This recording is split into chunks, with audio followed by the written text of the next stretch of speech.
No voto por el cáncer, no voto por el SIDA, que nos obliga a escoger entre la aprendiz de dictadora, la doctorada en corrupción, Keiko Fujimori, y el señor que dice ser el embajador de Pedro Castillo.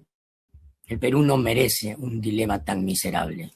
Si los asqueados llegamos a ser el 66,66% de los votos, las elecciones tendrán que repetirse. ¿No les tienta la idea?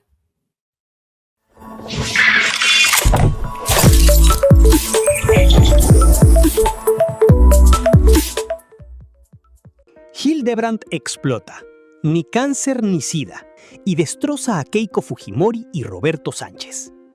El periodista César Hildebrandt volvió a encender la polémica con un mensaje demoledor que ya sacude el escenario político peruano. Sin filtros y con su estilo frontal, rechazó tajantemente cualquier apoyo a Keiko Fujimori y Roberto Sánchez. No voto por el cáncer, no voto por el SIDA, disparó, dejando clara su postura.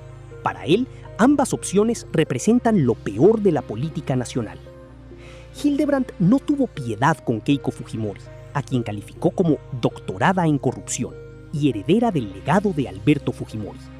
Según advirtió, un eventual gobierno suyo podría significar el regreso de prácticas autoritarias y el control absoluto del poder. Pero tampoco salvó a Roberto Sánchez, a quien vinculó con el fallido gobierno de Pedro Castillo.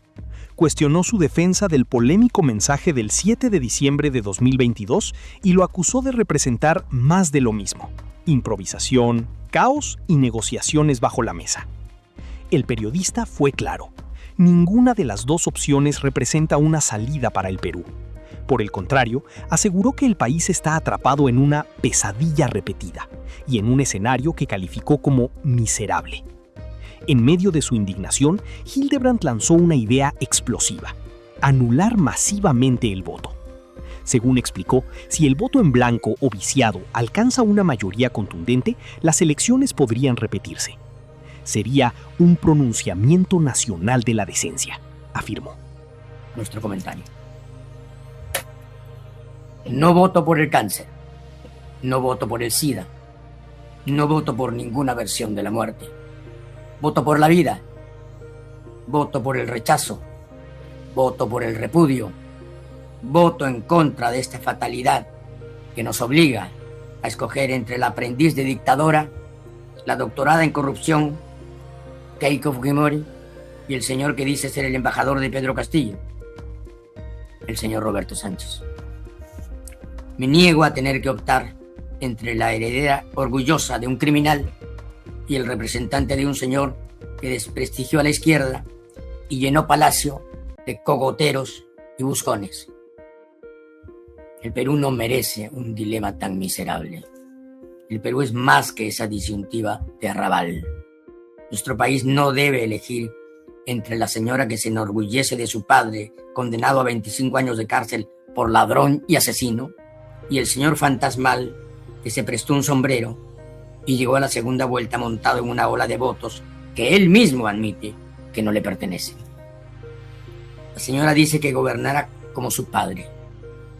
Eso quiere decir, entre otras cosas, que un día puede cerrar el Congreso y concentrar todos los poderes en esas manos que recibieron millones de dólares de empresarios que invertían en su candidatura.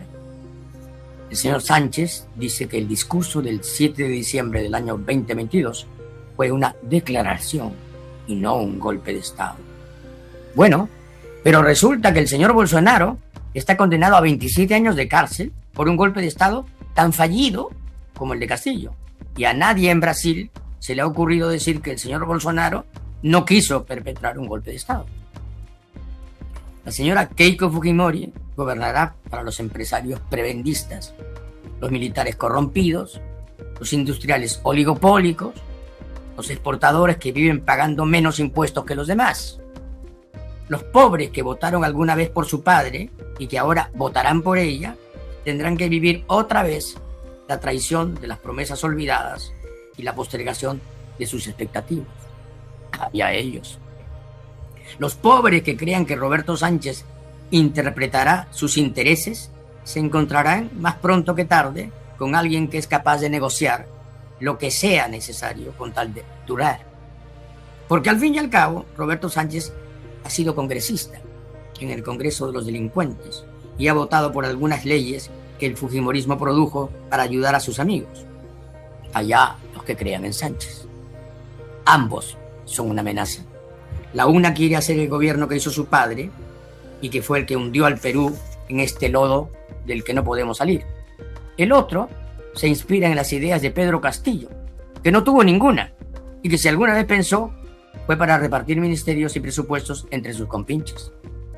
Ninguno de los dos merecería estar en la segunda vuelta de un balotaje por la presidencia del Perú. Están allí porque la derecha se obstinó en dividirse y apostar por esa mugre que le es tan familiar, y porque el centro izquierda no tuvo la grandeza de poner egoísmos y olvidarse de chifladuras narcisistas. La coalición corrupta, liderada por el fujimorismo, tramó todo esto, desde el número inverosímil de candidatos hasta la renta fantasiosa y tramposa de la cifra repartidora para el Congreso. La coalición corrupta le agradece a personajes como Belmont y Álvarez haber contribuido de modo tan significativo a la dispersión del voto y a la confusión a la hora de votar. A todo esto se añade la tarea descomunalmente estúpida de la OMPE y el silencio misterioso del Jurado Nacional de Elecciones, que no le advirtió al país lo que sabía un mes antes del 12 de abril, después de que sus fiscalizadores se lo advirtieran. El resultado es que tenemos a Keiko Fujimori insistiendo por cuarta vez en ser la presidenta del país que su padre deshonró, y al señor Pedro Castillo, el del pasaje Zarratea, representado por el señor Roberto Sánchez. La misma piedra, el mismo tropezón, la pesadilla repetida, para decirlo en el lenguaje del arrabal donde estamos, la misma chola sin distinto calzón. No hay derecho. La única manera de salir de este círculo maldito es no aceptar esta encrucijada. Y como el Jurado Nacional de Elecciones ya dijo que las elecciones no pueden anularse, lo que cabe es que las anulemos votando masivamente en blanco o viciado y anulando cívicamente nuestro voto. Si los asqueados llegamos a ser el 66,66% de los votos, las elecciones tendrán que repetirse. ¿No les tienta la idea? Sería una lección grandiosa, un escarmiento inolvidable, un pronunciamiento nacional de la decencia. Ni cáncer, ni sida, votar por la vida. Y así cerramos el video de hoy en Televidente Peruano. Si te gustó este contenido sobre noticias, farándula y deportes, no olvides dejar tu like, suscribirte y activar la campanita para no perderte nada. Aquí siempre vas a encontrar la información más comentada, lo más polémico y lo que realmente está dando de qué hablar. Yo soy Televidente Peruano y nos vemos en el próximo video.